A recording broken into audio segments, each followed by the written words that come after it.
এ কেমন বিপদে আছেন শেখ হাসিনা? ভারত কি হাসিনাকে দেশে পাঠিয়ে দিবে? বিস্তারিত জানতে ভিডিওটিতে একটা লাইক দিয়ে শেষ পর্যন্ত দেখতে থাকুন।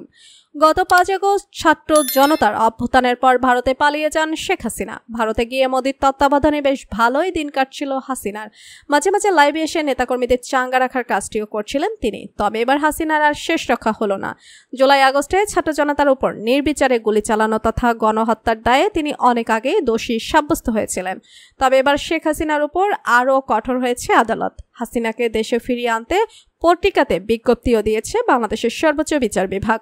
গত জুলাই আন্দোলনে ছাত্র জনতাকে দমন করতে নির্বিচারে গণহত্যা চালিয়ে দেশে বিদেশের সমালোচনার মুখে পড়েন শেখ হাসিনা।